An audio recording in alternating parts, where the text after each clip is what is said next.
All right, folks, we are live. Welcome, welcome.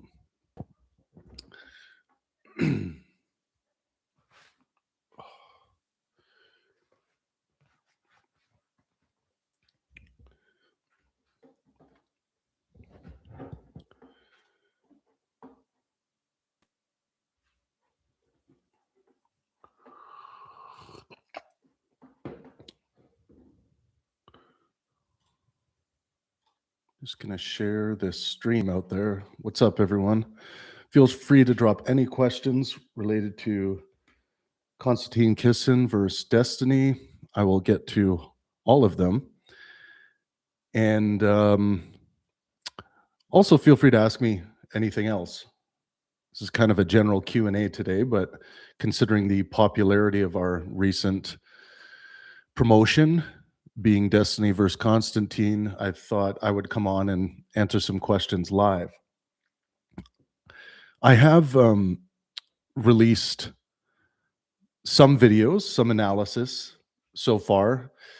I released the Pangburn Virtue Scorecard analysis, if you haven't seen that video yet. I also released the first fact check video for the debate. Both other fact check videos are complete. I'm just waiting for the edit to be done on those, but I think we're going to release those two videos all together with the first video again, so people can have the entire fact check in one video. Please feel free, if it's not too much trouble, smash the like button when you come into the room. I'd like to do more Q&As like this with the audience. Yeah, feel free to ask me anything. I can go into any amount of detail you want regarding this recent live discussion. It's had a massive impact thus far. I'm very happy about that. I truly do believe that this was, I've been describing it as having everything that a Shakespearean epic has. And what I mean by that is it had struggle, obviously, in the first section of the debate. There was great struggle, fighting for territory.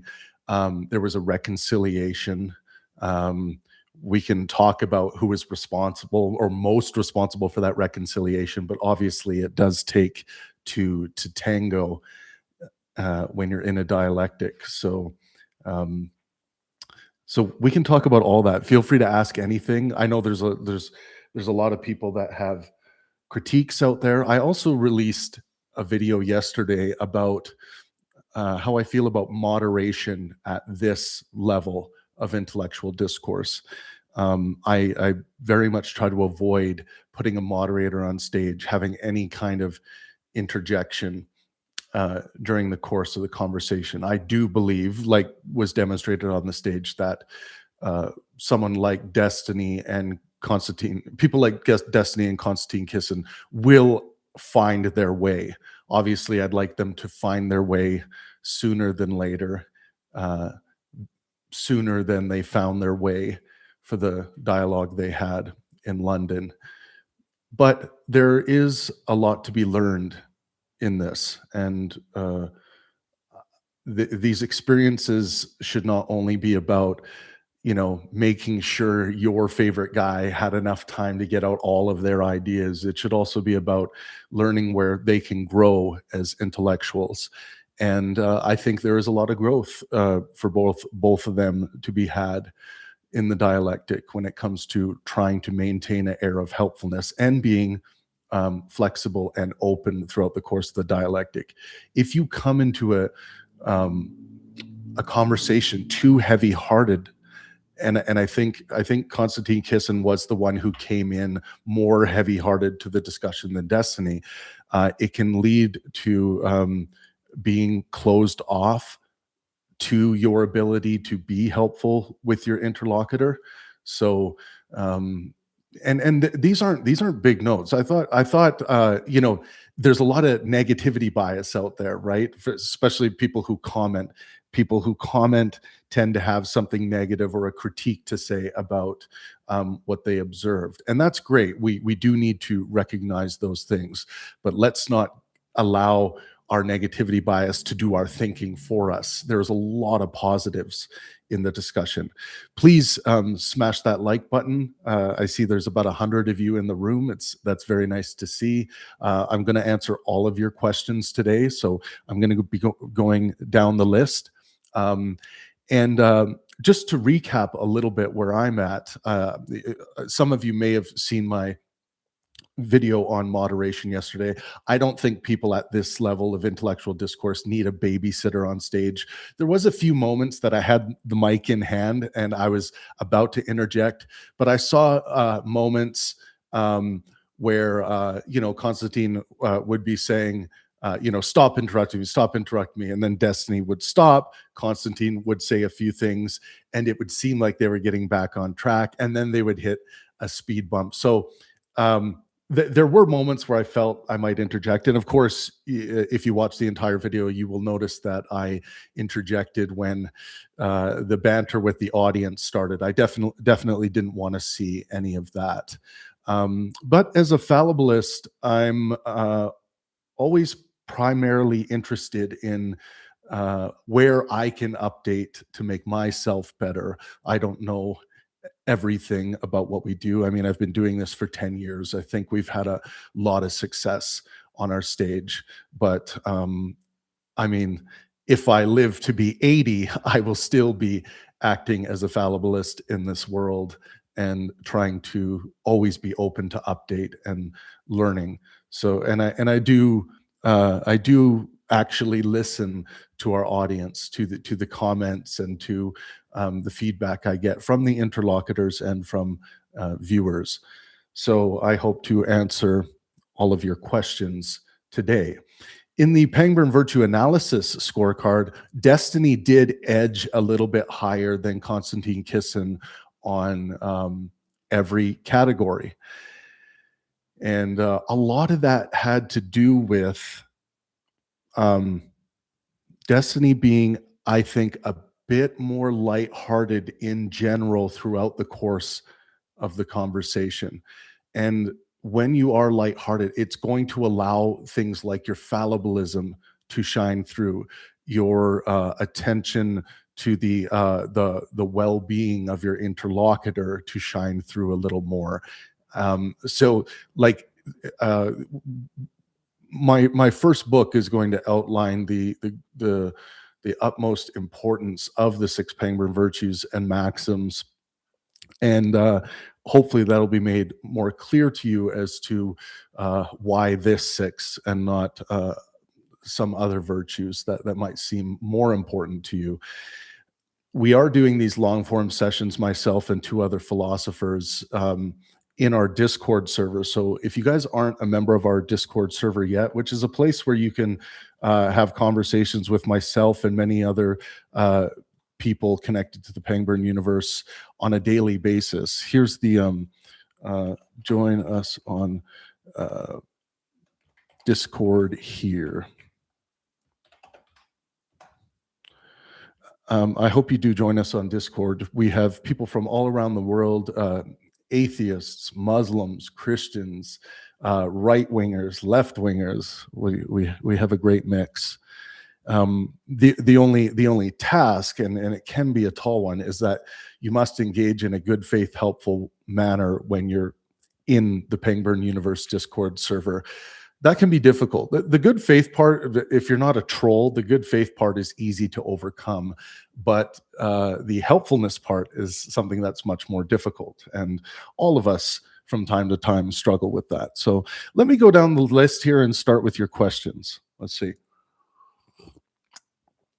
Someone says, thanks for everything you do, Pangburn. I love these events. Oh, thank you so much, Jojo. I really appreciate that.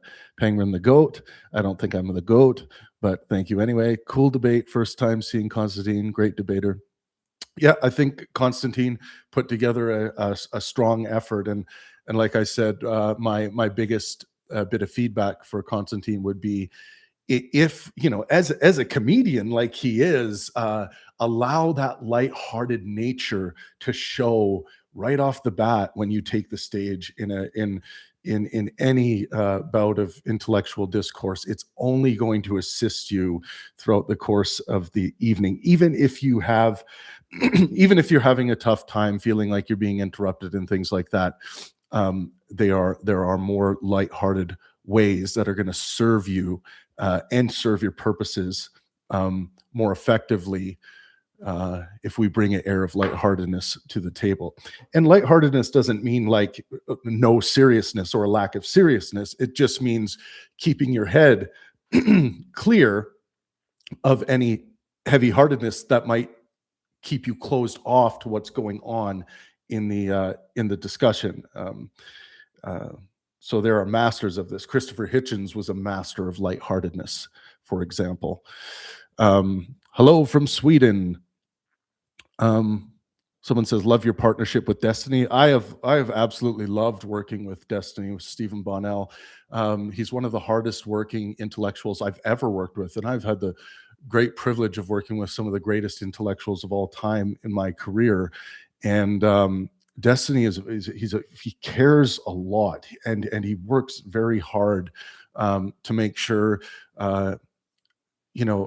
everything runs smoothly with his events. He always likes to put in the extra effort on the tech side of things as well to help with video and audio. It's just so great to see. And and watching him over the years, I think he has really transcended from kind of an online debate bro type guy into a bona fide public intellectual that must be taken seriously, especially if you're going to be the one sitting on stage debating him. He is the real deal, even if you don't like his ideas or his rhetorical his rhetorical style. If you are going to be sitting on stage or having a back and forth with Destiny, you better be ready. He's a very sharp guy. Someone said, who won? That's an interesting question. So the fact checking thus far is showing that so you can look at this for many different ways. From a Pangburn virtue scorecard perspective, Destiny slightly beats Konstantin Kisin when it comes to the standard of the Pangburn virtues and maxims. So fallibilism, well-being, lightheartedness, patience, patience, inspiration, and the communication standard. So Destiny gets a little bit of a higher score, and like I said, a lot of that has to do with the first portion, the bit more heavy-heartedness that Konstantin Kisin, I think, brought into the conversation early on.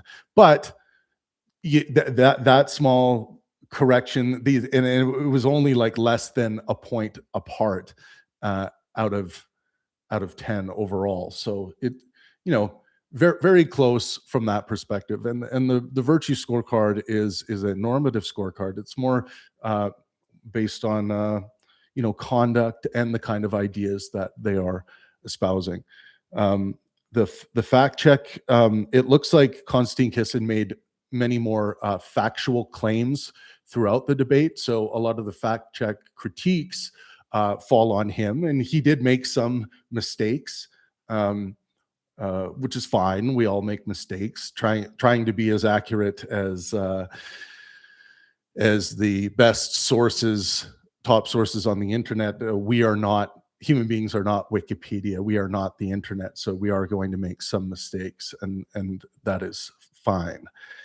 The important part, though, there is to maintain an air of fallibilism when you are delivering facts. Like, well, this,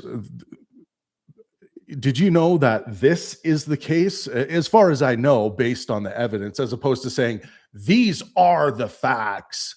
There's on the Pangburn virtue scorecard, when we're scoring fallibilism, if you don't have an air of fallibilism in the way you deliver facts, if you deliver them with an air of certainty, that's going to hurt you in a fallibilism score. And we always talk about, when it comes to fallibilism, praxis, how you practice fallibilism in the world. this is it's an important thing to consider how you use language, how you talk about your ideas. Are you acting fallibilistically when you espouse what you think you know? Okay, let's move down the list here. As someone who attended the event, thank you for hosting and setting something up like this, of course. And we will be back. And thank you for attending, by the way. It's impossible to do these without people buying tickets and attending the event. So, but we will be back to London very shortly. Evan Infinite says, which side were you mostly on? So I am someone who loves a cosmopolitan world, a world where immigrants are welcome, so long as there is room and there's not too much constraint on social services. I'm a pro-immigration guy. I love the idea of a multicultural world. I love multiculturalism. So when it comes to issues like immigration, you could probably say I would fall more closely on the left side of the political spectrum, but I do also want to make sure that a country is not damaged by having their, let's say, healthcare system overwhelmed to such a point where it causes a detriment to the well-being of society. You need to be smart about this stuff. So I tend to agree with progressive ideas when it comes to immigration. When it comes to Trump, of course, I am the one promoting the anti-Trump debate tour across the United States of America right now, featuring Destiny. So that probably tells you where I sit on Trump. I do think Trump is maybe our first version of a democratic dictator in history. What does that look like? What would a democratic dictator look like? What would an expansionist democratic dictator look like? Well, I think it would look something like Trump. You know, how would someone who's a dictator leader in a democracy go about expansionism? Well, I think it would be done through things like rhetoric, things like tariffs and things like this, threatening tariffs. Well, if you don't give us this piece, we're gonna tariff you hard, and things like this. That's how I think expansionism would happen under like a democratic dictator. And in Konstantin's defense, it is true that the United States of America does have these checks and balances in place, so that someone like Donald Trump can't destroy the entire fabric of the country, but he can do a lot of damage, and I think he has done a lot of damage to the relationships with other countries, with allies, and other parts of the world. And now he's at war in Iran, which Trump was supposed to be the anti-war guy. And I understand that during one's time as governor, things can change. There's extenuating circumstances, but it's quite interesting to see how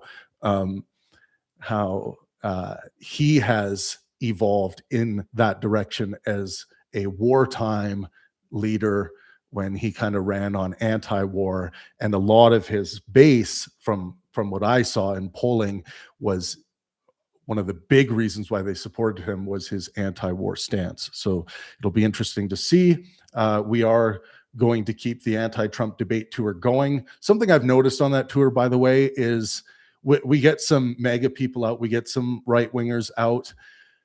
If you watch these videos, I hope you take away a sense of political realism, feeling like, oh, okay, we're engaging here with real people. We're not creating clown shows like Jubilee and some of these other shows that I would consider more like McDonald's philosophy. Like, I use this analogy, this diet analogy, like Jubilee, very fun to watch, tasty stuff. Oh, it's so tasty, but that should be a treat once in a while. You wouldn't want that to be the entirety of your intellectual diet. Surely it would make you unhealthy intellectually. So, focus more on political realism, real people having conversations, not just targeting the most extreme, painted up political radicals to have conversations with, because I don't think that's a very accurate depiction of the general mean and what's really going on in general in your society.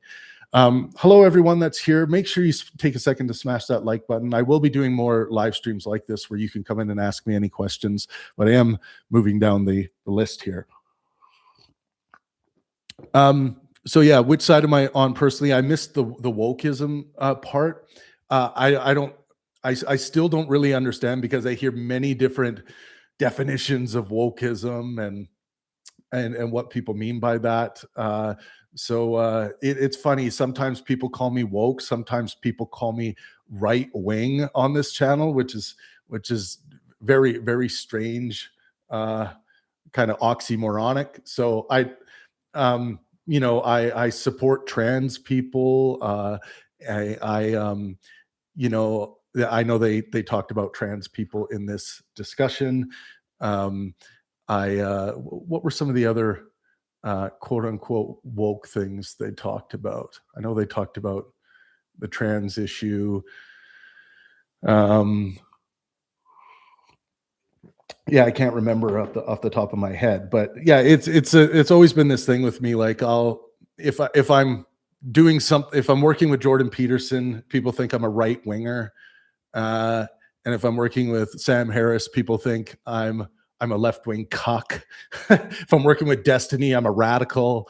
If I'm giving the stage to Konstantin Kisin, I support genocide. Like, it's hard to track what people think about that. But if you ask me a specific question, I'm happy to answer the best I can. For me, you came out of nowhere. How are you so well connected? Well, I just raised money for when I formed Pangburn back in 2016. I raised a little bit of money, and then I contacted Richard Dawkins by email, and I laid out the whole vision for Pangburn, and he and how I wanted him to be involved, and he got back to me and said, "This sounds great. I love these ideas," and then I eventually booked him with Matt Dillahunty on stage in Vancouver for my first event, and that event sold out and was highly successful. So that allowed me, that launched me into the intellectual sphere, and we've been going at it for about 10 years now, and through Richard, I gained so many contacts, and Richard was so kind to give excellent references, and always enjoyed his time on the Pangburn stage. So it was just things just right from there. I guess you could maybe say I got lucky with the first event being such a big success, and that allowed me to push forward into producing some very large, influential discussions. Okay, I heard Destiny wants more moderation, but I worry if you can fact check mid-debate, conservatives just won't show up anymore. Destiny has never said anything about more moderation to me, never. He's a guy that likes to get in there, go back and forth. He doesn't want to, as far as I understand, he doesn't want a moderator there interrupting the flow of the dialectic. And it is true that, and I mentioned this in my moderation video, that these guys do have different ideas, Konstantin and Destiny, of what a helpful dialectic looks like. So, there you can see that throughout the course of the conversation. But as it is wise to consider that, notice that in your interlocutor, and make some adjustments, not just standing there firm and trying to enforce your own minimum requirements. Be open. This is why lightheartedness is so important. Be lighthearted enough to be like, oh, okay, I see what's going on here. Let's try and let's try and negotiate a little bit here how this is going to go, and try to move forward productively. It does a lot. But yeah, as far as I know, Destiny does not, he's never asked me for like more moderation. He's never been the guy to say, you know, I'm worried about this, I think we need moderation. No. um, if you watch Destiny versus Dinesh D'Souza, that is a very passionate exchange, a lot of back and forth, quick, rampant back and forth, um, that, didn't call for a moderator, in my opinion. Yeah, Destiny came off as overly pedantic at times. Okay, fair enough. Some people are more analytical in their thinking. They want a clear idea of what they are talking about. They're going to be harping on definitions more. They don't want to leave stones unturned. I'm kind of that way. Like, I'm a more analytic thinker. So I understand why some people want that. And when I'm talking to someone who's more of a generalized thinker, they don't, they kind of, they don't need this kind of clarification. They kind of go with the flow, and I tend to consider that, and not be overly pedantic with them, and again, consider where they are as an interlocutor, and try to find some productivity between both of our minimum requirements.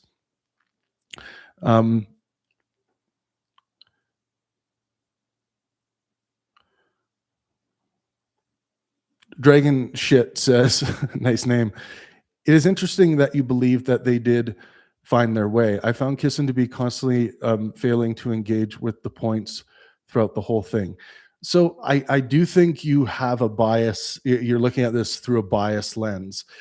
I think if you really do analyze this objectively, you're going to find that they eventually got to a back and forth space where Destiny was asking questions and Konstantin was trying to answer the questions. When people say they look at the entire work of a debate, and they're using terms like whole thing, the entire debate, that often signals to me that they are looking at the conversation through a bias lens. Doesn't mean it's always the case, but I would challenge you to go back and look and find some contradictions to the claim you just made. I know you will find some. Barely Protestant says, why did you both sides the situation? Destiny kept interrupting, Kisin didn't. There is no both sides need to understand each other's approach. One was being a jerk, one wasn't. So again, what I see here in this comment is bias. So why did you both sides the situation? So first of all, when I offer critiques of both sides, that doesn't mean I'm like giving equal weight ethically, for example, to both sides. I'm providing analysis for both sides. Too many of you are used to just seeing your favorite person, your favorite guy in a positive light where they're not receiving analytical or detailed, good faith, helpful critique. And that's a problem on the internet. You should be used to this. You should be engaging in this kind of thing. This should not be when you're trying to do true analysis of something and you feel like, oh, I'm not going to give, let's say, Konstantin Kisin any kudos in any moment because that would be both siding. That is a cognitive error you are making. So you're saying one was being a jerk, one wasn't. This is a low resolution take. You should work towards having a more high resolution take, which would be offering specific examples of when one was a jerk, or how many times the one person was being a jerk and the other one wasn't. Like, Destiny definitely threw some daggers at Konstantin Kisin throughout the evening, which would, of course, from a Konstantin Kisin fan's perspective, be like, oh, that was a jerk thing to do. So in order to like garner a high resolution experience or analysis of the conversation, you need to escape your bias. And a lot of the time that's an epistemological issue. So when it comes to epistemology, I would try to rely on correspondence criteria, which is really where empiricism is born out of. So be an empiricist, seek justification, so evidence for what you believe. And you, of course, need to believe the propositions you are espousing in order to have knowledge. Now, if you have all that, then you need to learn to articulate it clearly so you don't come off to others as being low resolution, like in comments like this that I see on the internet all the time. Someone said Kisin was evasive. Yep, Kisin was evasive at times. Someone says you can't be evasive when you're not being allowed to finish a sentence. Well, you can be, but we can argue about, again, let's focus on specificity. When someone says Kisin was evasive, give the example. Don't just say that, give the example so we have some meat to sink our teeth into. Stand with Sophie says, did you, she's responding to someone, did you watch it all? Kisin interrupted and talked over just as much, but Destiny didn't feel the need to call it out every time to stall and give himself time to recover. Okay, so this is probably I think a Destiny's fan response to barely Protestant saying you can't be evasive when you're not even being allowed to finish a sentence in reference to Kisin. Someone says Kisin was evasive as F. They said, yeah, I vote Remain and I don't regret it, but I have literally zero opinion on whether Brexit was a net good or not. I think Kisin presented more of an opinion than zero opinion. This is more rhetoric, right? He expressed more of an opinion about Brexit throughout the conversation. So again, Jojo, I challenge you to go back and look at that. Hello, everyone. I see there's 160 of you in the room. Let's see if 160 of you know how to hit that like button. That would be awesome.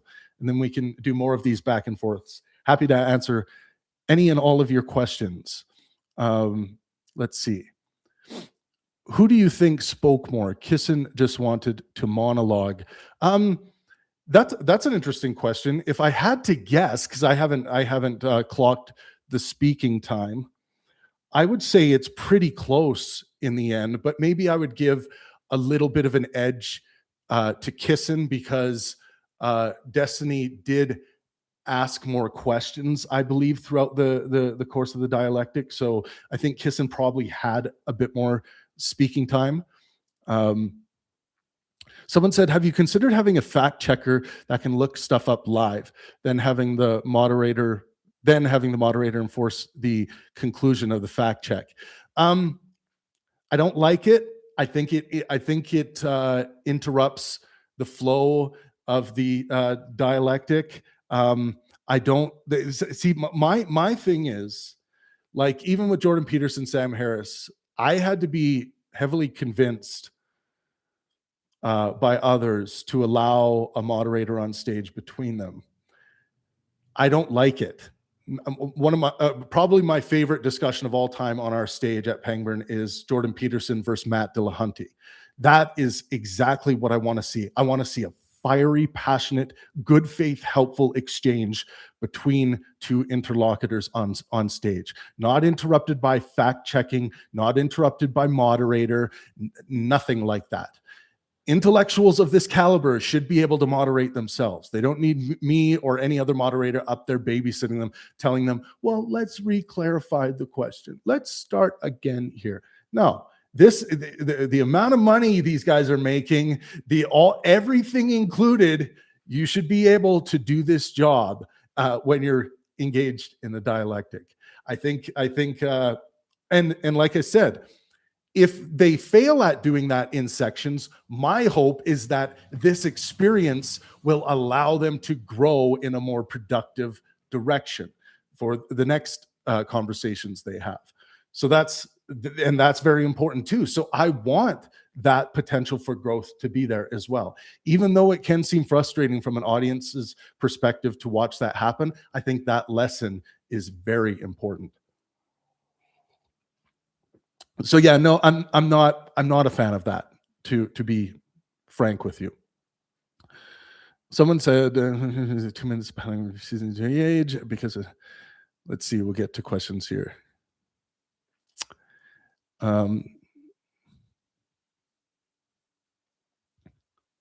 Someone says you really cannot point at a winner if you would use that antiquated language. Well, I told you from a Pangburn virtue maxim analysis, destiny gets the edge. I already explained that. So in that category, destiny wins by the standards of the Pangburn virtues and maxims. And from a fact-checking perspective, once we look at all three fact-checking sessions, Konstantin made more mistakes than Destiny. Konstantin presented more facts than Destiny. So it depends how you calibrate that. So, but first of all, Levant, if you want to provide by what standard you judge a winner by, then we can do a little more analysis. But again, specificity, everyone. You want to be a good thinker? Get specific. The worst plague in political discourse, and I'm used to having high resolution philosophical discussions with other philosophers, and we joke a lot about political discourse and the stuff we see on these like debate podcasts and things like that is the overgeneralization fallacy is a cancer, and it's ific. Add some rigor to the way you speak about your ideas, the questions you ask. Like, specificity is the mark of wisdom. Don't avoid overgeneralizing things. It's like when we get into overgeneralizing human beings, it inevitably leads to some kind of deification of them or demonization of them. It's a real plague.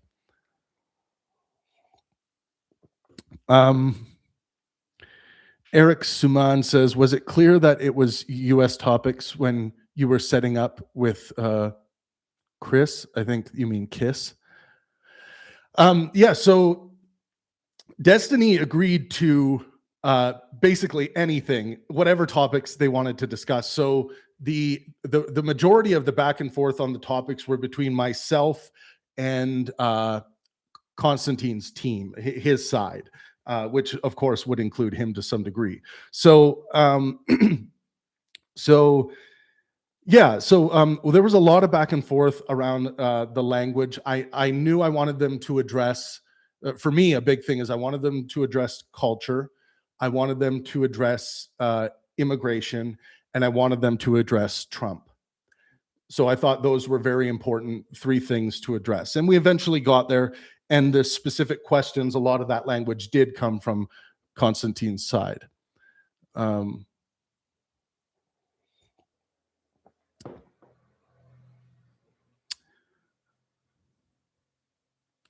Someone said, in my opinion, Kisin won the first 25 minutes of the debate, but Destiny looked better after. Okay, interesting.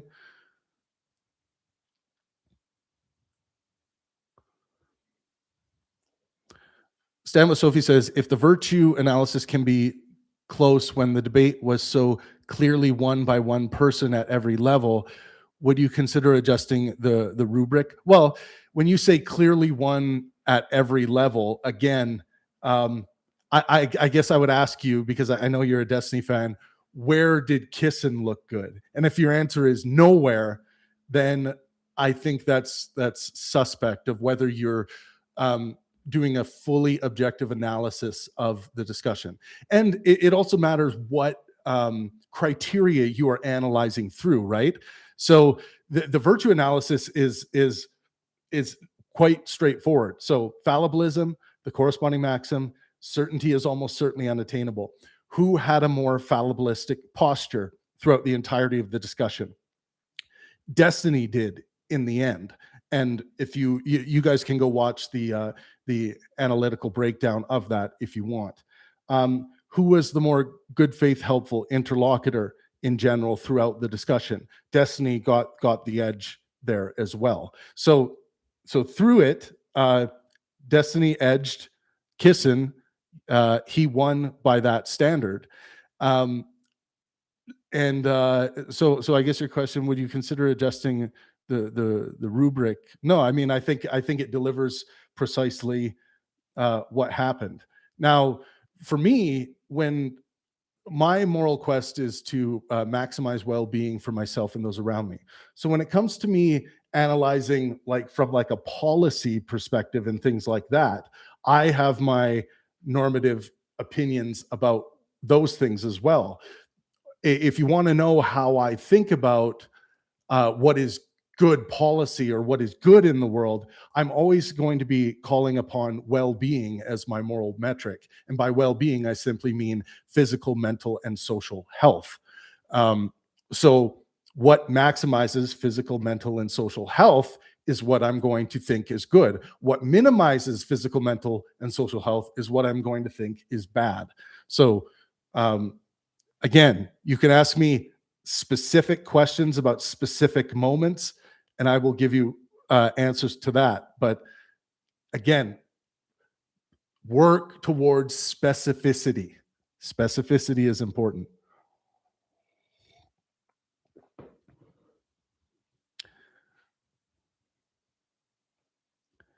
Do you think that Destiny scoring higher? Oh, let me, I got to scroll back up there.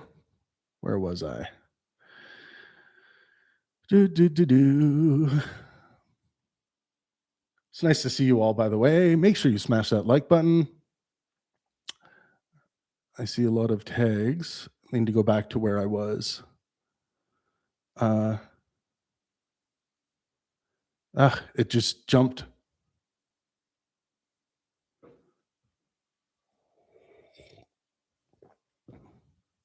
Whoa. Okay. It's not letting me scroll higher, which is kind of interesting. Okay, I guess I'll start here. If I missed your question, just restate it, because it's not letting me scroll higher than I am right here.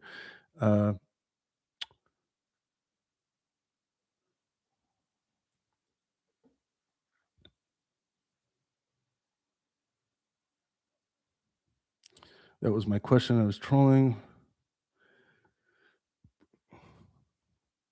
Someone said Konstantin was just a crying baby on stage screaming, "Stop interrupting me," the whole time. What the fuck do you mean slightly?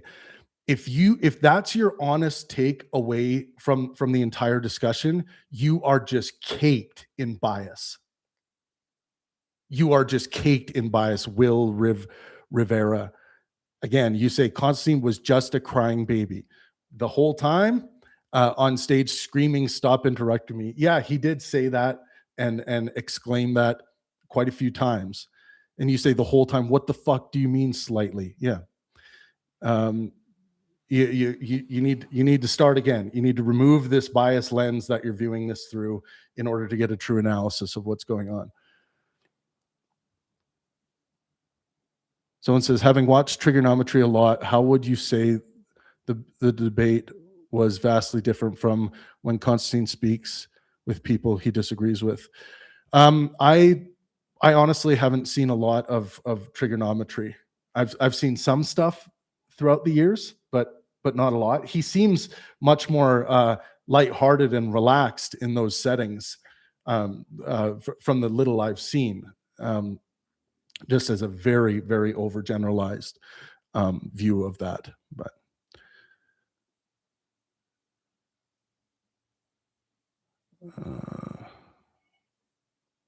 when Konstantin accused Destiny of evading topics and then couldn't give a single example of it, is that not the most bad faith behavior you can show in a debate? Well, we need to clear up what bad faith means. So if you Google right now, and everyone could do this, good faith, honesty or sincerity of intention, right?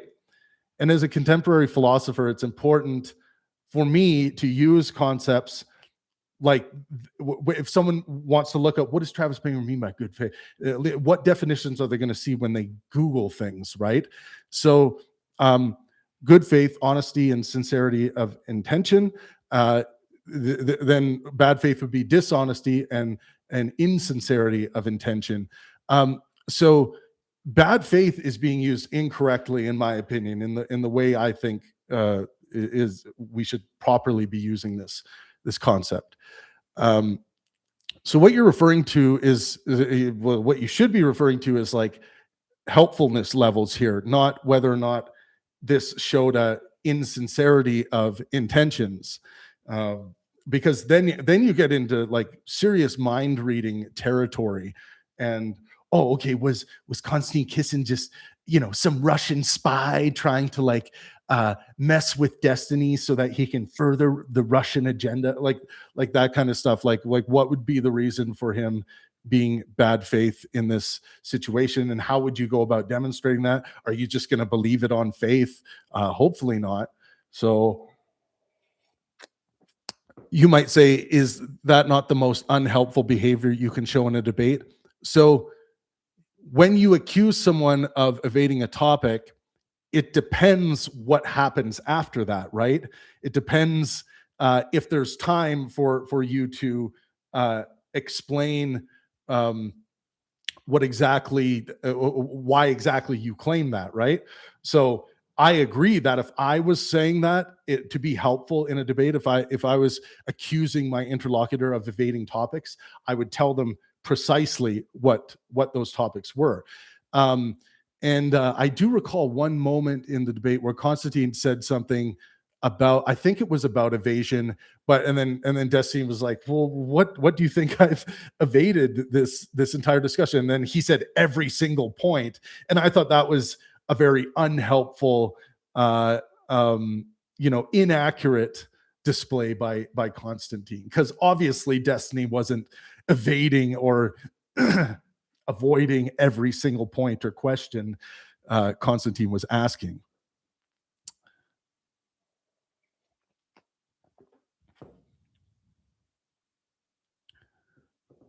Yeah, Will Rivera, I already addressed your bias and the both sidesing thing.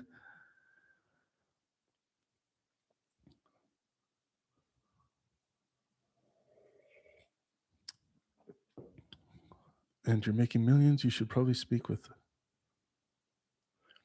Someone says mistakes or lies. I'm sorry, if you have an audience of hundreds of thousands and you're making millions, you should probably speak with certainty and actually prepare. No, certainty is almost certainly unattainable. This is just logically demonstrable. Get certainty out of your mind. Everyone. Doesn't matter who you are. Certainty is the direct path to dogmatism.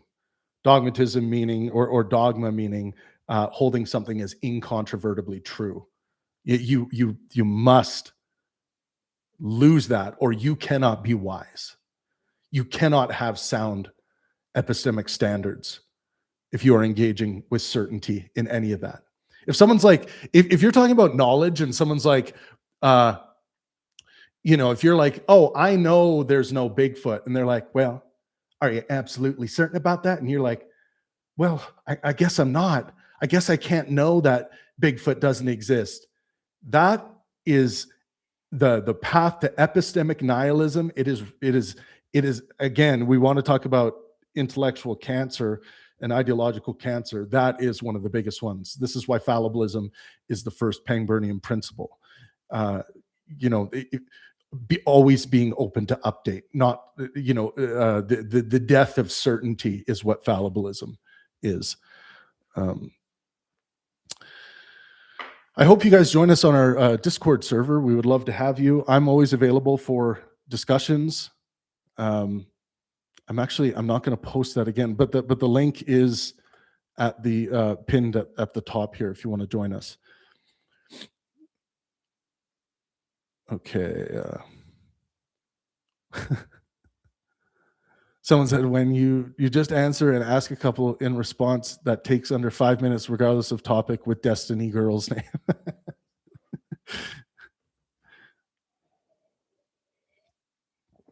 Okay, you guys are engaging back and forth.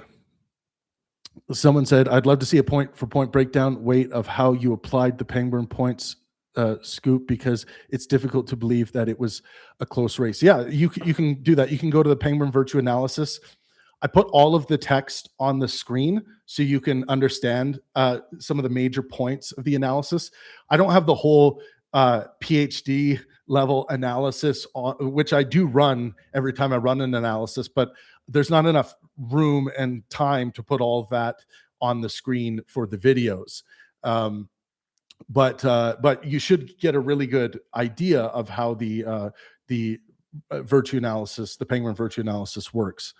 Someone says, "Are you Pangburn? I notice you title all your debates as leftist winning, and you try to clip it that way. It's why your channel remains small." I mean, sometimes like leftist clipping, I think sometimes in order to do well in the algorithm, we do clip things and title things and thumbnail things in a way that is going to garner attention.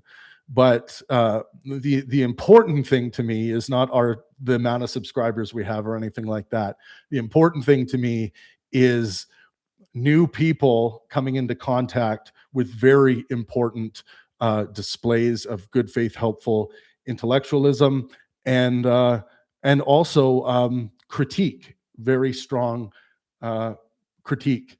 And we have a lot of, let's say, great Jordan Peterson critique on our channel, which I think there should be more of. There's too much, name calling of Jordan Peterson out there, and then that is passed as being some kind of intellectual take on a Jordan Peterson stance. So I like to, we are forced to some degree to play the marketing game with the YouTube algorithm, but we try to do that in a way that is still in line with the standards of the Pangburn virtues and maxims.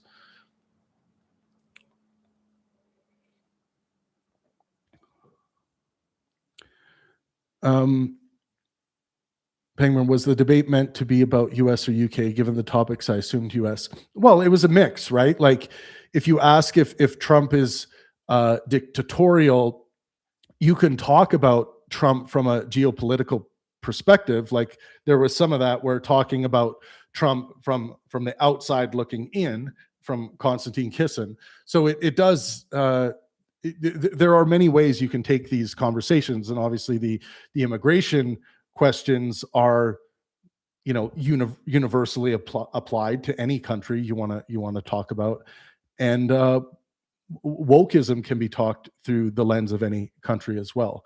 So I think you can talk about these topics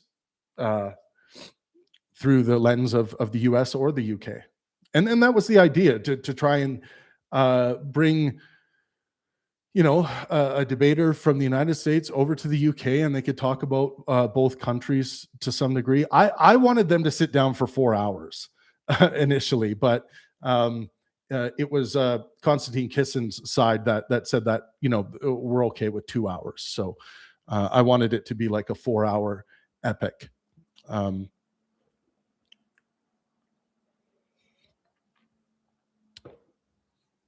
Okay.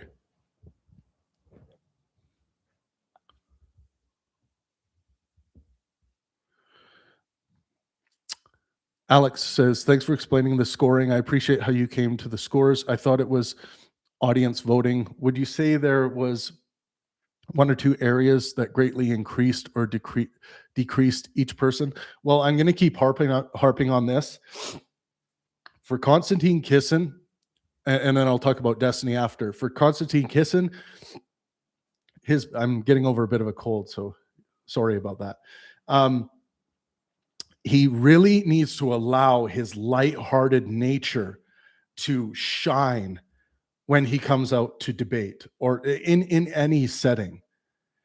that is going to serve him so strongly as an intellectual when dealing uh, with you know ideas that he detests, dealing with difficult situations that he needs to navigate, like if he's feeling like he's being interrupted constantly.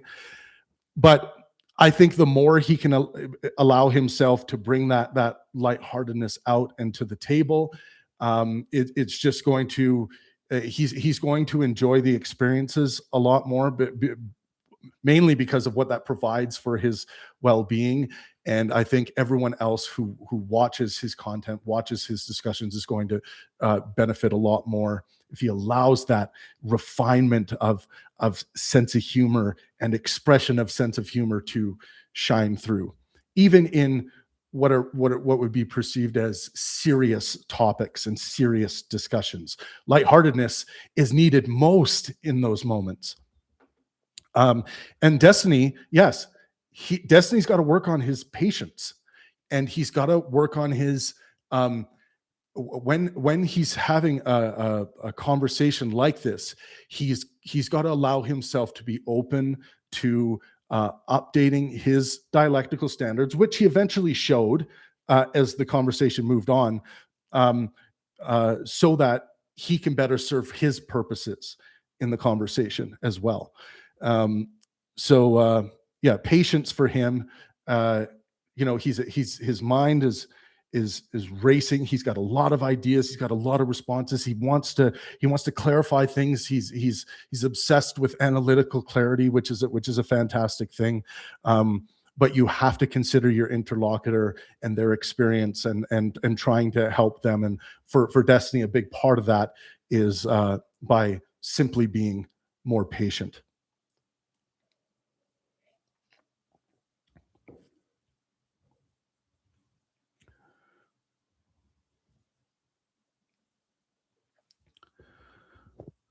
Um,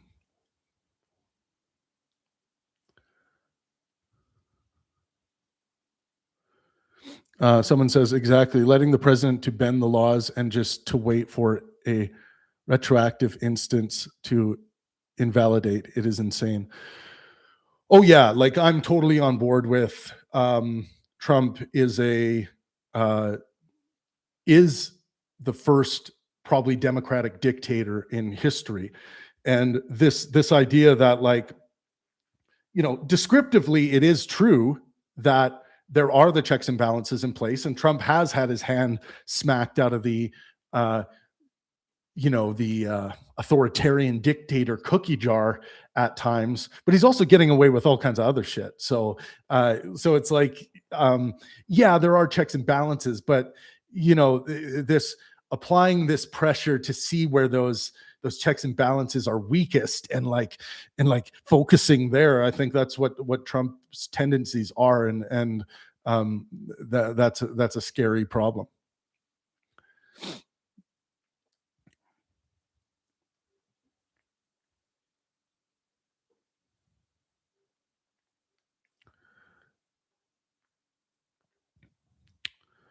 See some more questions here.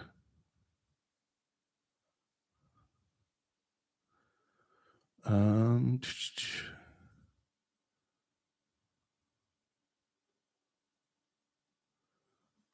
Andrew Steele says, still trying to obfuscate wokeism. This isn't 2020, dude. You are woke. Okay, apparently, according to Andrew Steele, I am woke. Someone says, would you bring on Peter Boghossian to debate Destiny since they have a good relationship? Yeah, of course. Of course. Someone says, you don't like the label, but you hold and support every woke position. Why don't you list every woke position and we'll see which ones I support? I think we went through one. This is what I'm talking about. So the overgeneralization fallacy that leads to dreadfully low resolution thinking and takes, right? Like this is a poison in intellectualism. You need to fight for higher resolution thinking, and that's going to be found in specificity and rigor.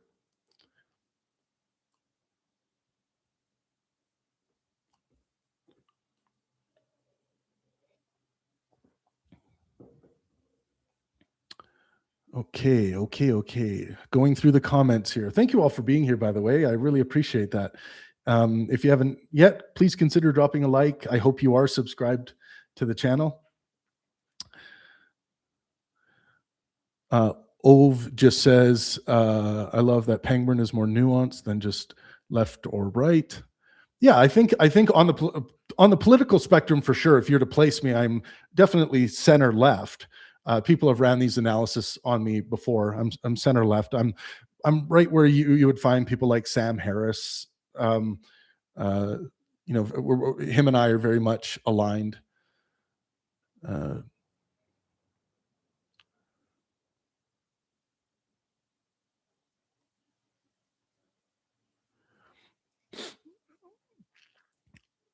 Someone says, what empirical evidence are you basing your strongly held views that these events improve people's beliefs on? I can share. So I've done a lot of work on this. Where's my notes here? Actually, I responded to someone recently about this, but I can read some of this here.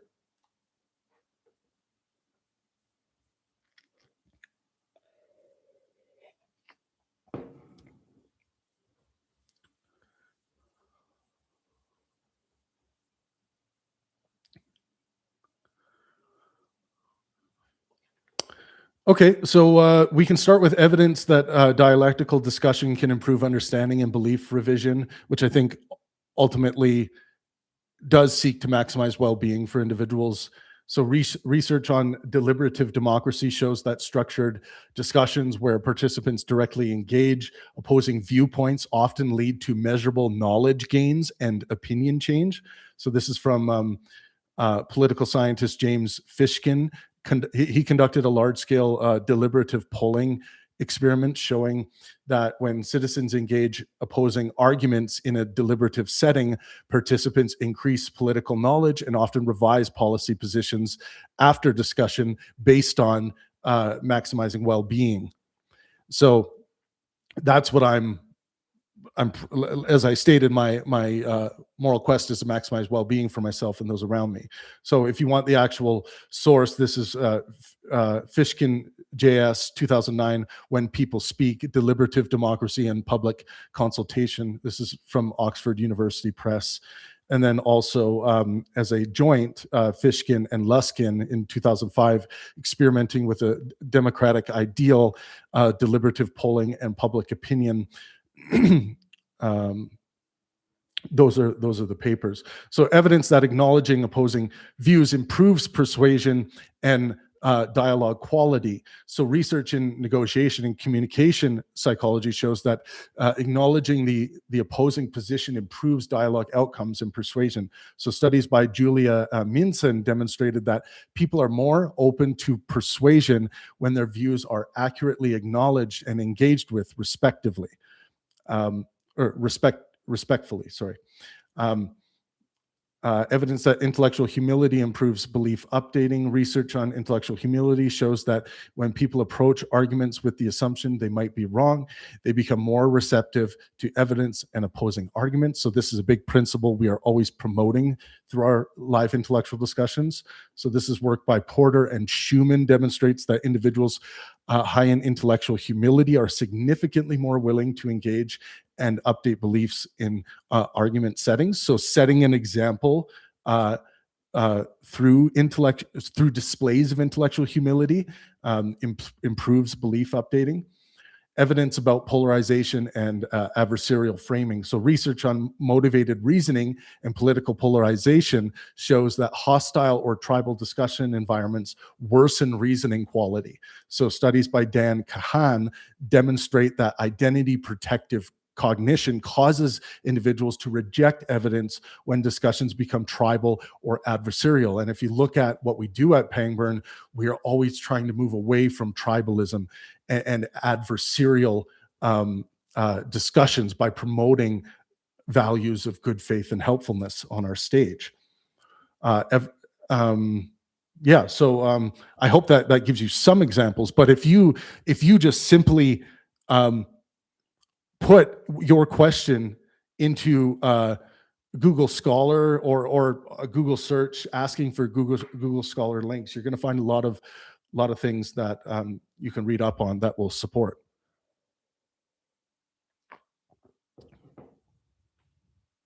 Someone says you would be way more successful in your idea was just to have debates instead. It seems your goal is to push leftism, progressivism, so you get big names, clip the debates up for your best leftism. So you first say you would be way more successful if your idea. What do you think success looks like to me? After what I've said here today, my moral quest is to maximize well-being for myself and those around me. Everyone who comes into contact with my work is considered those around me. So well-being is the measure of success, not subscribers, not monetary gain, not likes, not agreeable comments, but what I can demonstrate the well-being outcomes to be, or what one can demonstrate the well-being outcomes to be.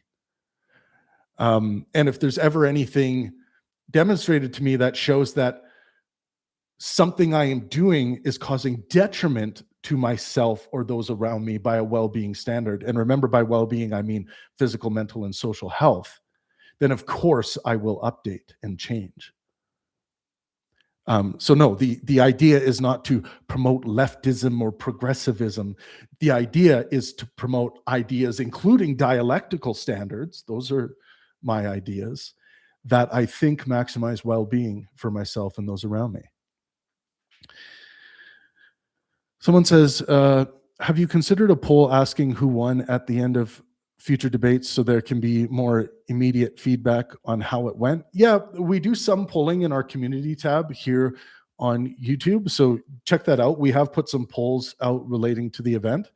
But again, the question of who won without any clarifying standards, it's better to ask who won by the standard of maximizing well-being for humanity.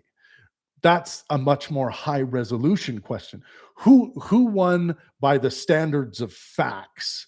Who won by qualifying this, as opposed to saying who won and just calling upon someone's I don't know, gut feeling, like emotional knee-jerk reaction sentiments. Do you think that Joseph Goebbels was a good guy because at least he discussed the ideas? No, I don't. Joseph Goebbels, just discussing ideas is not does not qualify by the standards of the Pangburn virtues and maxims.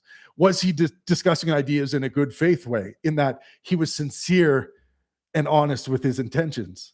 Fuck no. Goebbels, I have scored Joseph Goebbels in the Pangburn virtue scorecard, and he gets he was like a 0.5 out of 10 overall, which is like, basically, if you're below 3 out of 10, you're basically evil. You're basically evil if you're below a 3. But yeah, Goebbels has one of the lowest scores. And then another question is, when it comes to Goebbels, in his communication, was his communication helpful? Now, some people at that time would have said, yes, this is helpful. This is what we need. It feels good to me. This is helpful communication.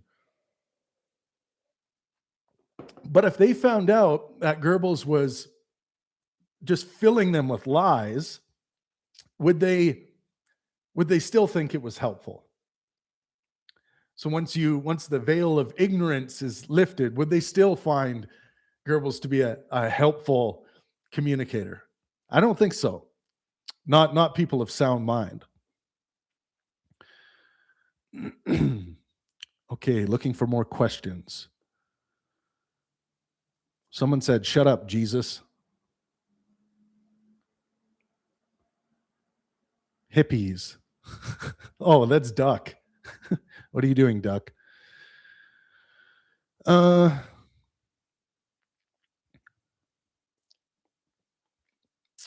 Questions, questions, questions. Any more questions? Scrolling, scrolling. I have a lot more to scroll through. Looking for question marks. Both were being jerks to each other, to be fair. I think there were sections where, yeah, they were being jerks to each other. Definitely.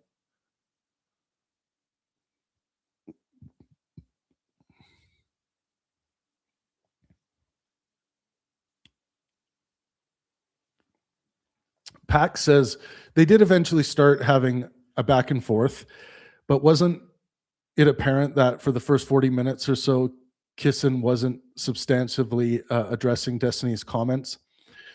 I think due to the heavy-hearted nature in Kisin, how he entered the discussion, it did seem like he had a plan, like he had a very specific plan, a stringent plan that he was somewhat trying to enforce dialectically.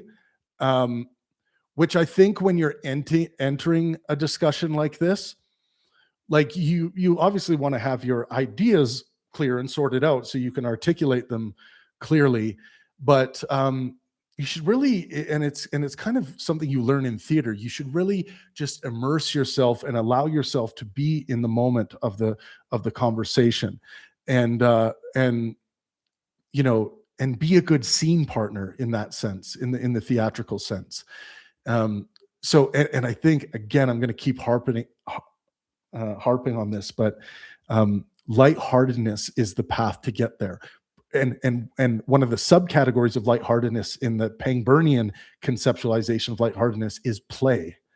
Who was more playful? Were you playful enough when you came into the discussion? Look at people like Richard Feynman, Carl Sagan. I would say even like someone like Neil deGrasse Tyson as a contemporary example. Look at how playful they are in the dialectic when they're in a conversation.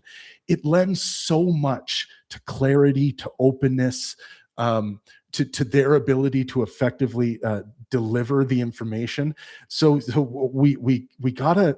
There are these hidden, lightheartedness is one of these hidden virtues throughout the entire human history. There's very few thinkers who have held this up as a high virtue in history. So it's I think it's very important to recognize, and it seems simple to be like, you know, to remind yourself that it's like, this isn't the end of the world. This is a conversation, and you know, I'm here to play in the dialectic with this person. It can do a lot for you cognitively, you know, to remove cognitive rigidity by simply acknowledging lightheartedness as a virtue. So, you know, it's yeah. You have a bias towards, someone says, someone by the name of Narcissistic Penguin says, you have a bias towards wanting to stay friends with everyone for more content. I don't judge that, but you need to recognize that too. That's not true at all. Um, I, I like, for example, I still have maintained friendliness with Jordan Peterson, and we you know, intellectually dunk on Jordan Peterson on occasion here on the channel.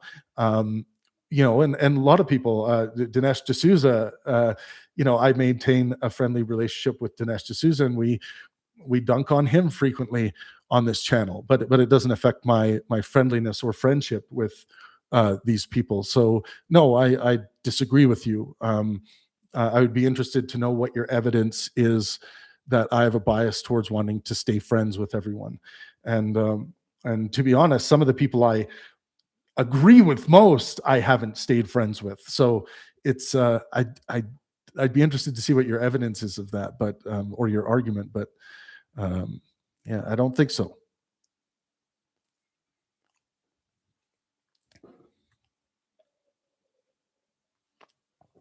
Let's see. Any more questions? Dun, dun, dun. Thank you all for being here. Smash that like button if you wouldn't mind. Arthur Silverhorn says, "How would you feel about a person trying to target the?" Oh, I think you mean interlocutors' audience in rhetoric. Example: Destiny pushing so hard in Kissin's Brexit comment that it comes off as undermining his base. I'm not really following your question. Sorry. How would you feel about a person trying to target the person's audience in rhetoric? Okay, Destiny pushing so hard in Kissin's Brexit comment that comes off. Oh, I see. Like maybe it would be unpopular for Kissin's audience to hear his specific stances on Brexit, and Destiny trying to keep pushing that. Maybe I think it's fair game to push for answers in a conversation. To say that Destiny was doing it for that reason, we would need more evidence of that, right? It might have been because, you know, just Destiny thinks he just is wants to dodge a particular answer, and that's why he's pushing. So I don't know what's going on in Destiny's mind there, but yeah, that's one of the reasons. Maybe Destiny thinks that this particular topic and Kissin's answer, or the facts of how he's behaved with regards to Brexit, might be unpopular with his audience, and so that's. But I think that would be fair game. You know, it wouldn't be dishonest or bad faith to do that.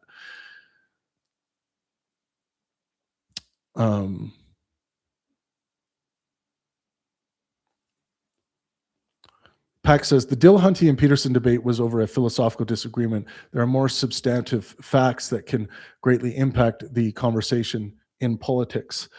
No, I don't think there are more substantive facts that can greatly impact the conversation in politics. For a lot of people, you must recognize that belief in God, and specifically in this case, the Christian God, is foundational to everything for them. A lot of believers feel like just reality doesn't even make sense to begin with without this. So to say that there are perhaps higher stakes in the political conversations, I would say that's not necessarily true. It depends on the people you're talking with. I think to you, Pax, perhaps that is true. And with regards to substantive facts, that again depends on who you ask.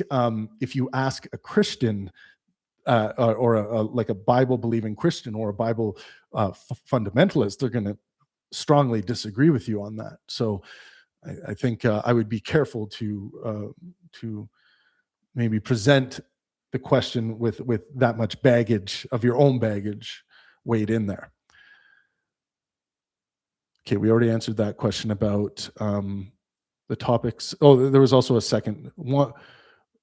Were both debaters aware of this before the event? Yeah, both debaters were aware of the topics and were all agreed. And Destiny was open to agreeing really to any topics. But I had said that I want them to deal with culture, immigration, and Trump. And then the crafting of that came mostly from Konstantin's side.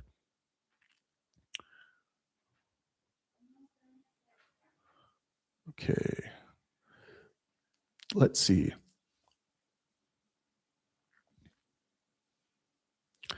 Daniel says, how do you feel like conversation went as far as getting to the heart of issues as opposed to gotchas? Destiny can be a gotcha kind of guy, but many conservative points are dishonest. So you're going to say they're dishonest because you disagree with their epistemic conclusions, right? I think it's important for us to always distinguish between dishonesty and disagreement. Someone's epistemological standards can be so dog shit that they feel like they're dishonest. Like I get into this when I think about Dinesh D'Souza all the time, right? A lot of people come up to me, it's like, how can you work with that dishonest turd? And I'm like, well, is he being dishonest, or does he just have dog shit epistemic standards by your when compared to your standards, by your assessment? And to me, what I've found over the years is that Dinesh D'Souza isn't dishonest. He is he just has really bad dog shit epistemic standards that and the way he applies it is very bad, in my opinion, very inaccurate, very untruthful. Um, but dishonesty is different, right? I think we can all understand that dishonesty is different than that. Now, some people might say, okay, my assessment is wrong of someone like Dinesh D'Souza, and here are some examples of where he's being dishonest. Like, if a court finds that his whatever mules documentary was full of crap and he misrepresented someone, that doesn't necessarily mean that he was being dishonest. He might have just been being stupid, right? Stupidity is not dishonest. I hear that a lot in intellectualism, where someone will look at like Candace Owens, right? And she's being incredibly stupid in that she's empowering all of these terrible epistemic standards into coming to terrible conclusions. And then people will automatically think that that's dishonest because nobody could be that stupid. Well, I hate to break it to you, but people are that stupid when it comes to their epistemic standards and how they apply them and how they articulate them. They really are. I'm very hesitant to call the dishonesty foul unless I have good reason to believe in the dishonesty. And if someone's answer is, well, because no human being could be this stupid, it's like, no, they can be this stupid. They just can. We see that time and time again, and people find their way out of that stupidity. And part of this question was, how do you feel like conversation went as far as getting to the heart of issues as opposed to gotchas? Yeah, I think in political conversations, you will have a tendency to want to expose where a person you disagree with is wrong about something. So if you're saying that's a gotcha, that's going to happen all the time. You're kind of there in the dialectic. The dialectic really is the art of discerning fact from fiction, to figuring out what's true throughout the course of a conversation. So yeah, I mean, if you called those gotchas, that's going to happen.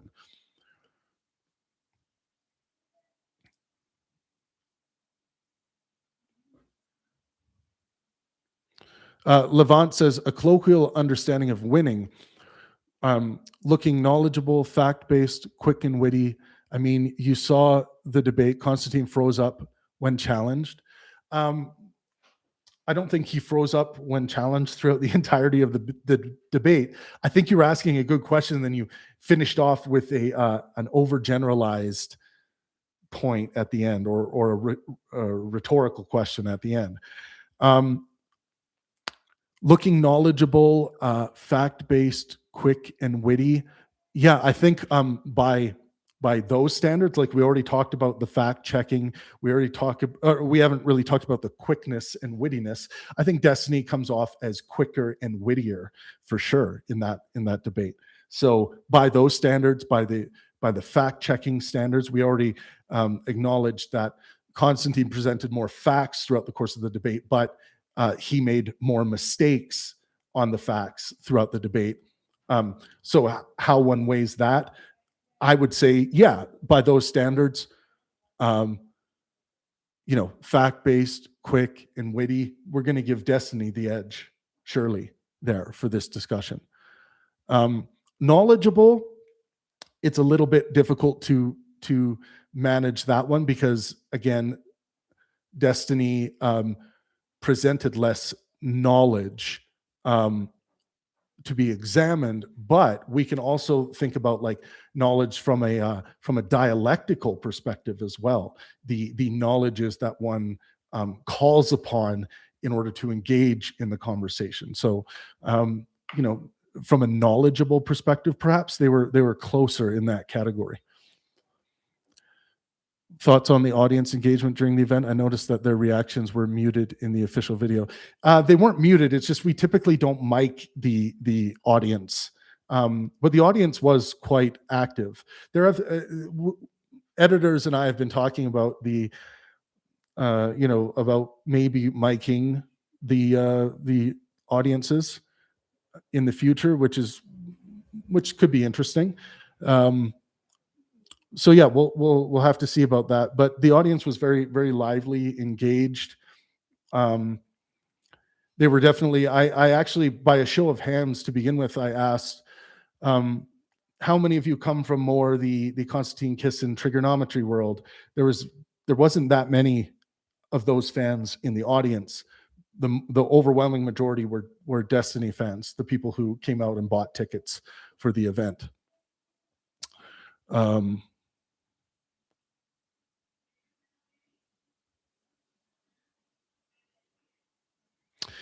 Digital says, what did you think of Kisin framing Destiny of disliking the topic questions you framed when it was Kisin who was objecting to characterizing his own views on woke? What did you think of Kisin framing Destiny of disliking the topic questions? So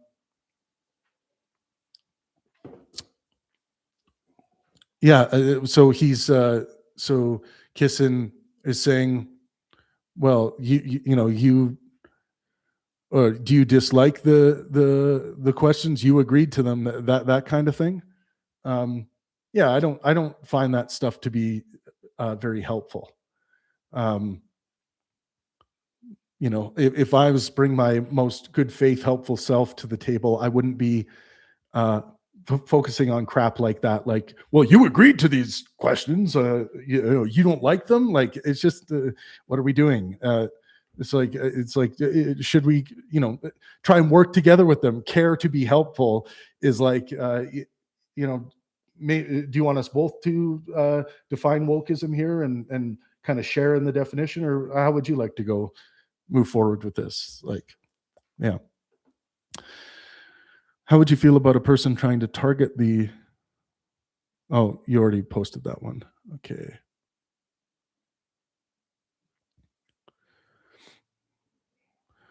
Are you guys considering doing more events of the West Coast, specifically the Seattle area? Of course. I loved coming to Seattle with the anti-Trump debate tour. Yes, we will be back. I promise you. Actually, I'll give you a little hint. The same tour route we took with Destiny on the anti-Trump tour, we're thinking of doing an anti-God tour of some kind, an anti-God debate tour of some kind, where theist members of the public will be able to come up on stage and debate famous atheist on stage. So we're kind of working that out right now. Okay, I think I made it through all the questions here. I want to thank all of you for joining me today. I didn't want to keep this going too long. And please drop a like if you enjoyed this Q&A session. I'm happy to do more of them if people enjoy them. We had a nice turnout today. I very much appreciate that. And, like just to summarize some of the important things we talked about today, work to be specific. Specificity, there's so much wisdom there to be had with being specific and avoiding overgeneralization, fallacious thinking. So focus on specificity. That's kind of a big note from today. I'm glad the discussion has garnered so much attention. I think it's leading to many great conversations and great analysis of the dialectic, which is something I think is so important. Hopefully that allows us all to be able to engage in more good faith, helpful discussions in the future. And as always, please, everyone, maximize well-being for yourself and those around you out there. Make an effort to do so. That would make me very happy. Thank you all so much. Make sure you subscribe. And as always, let art and science inspire.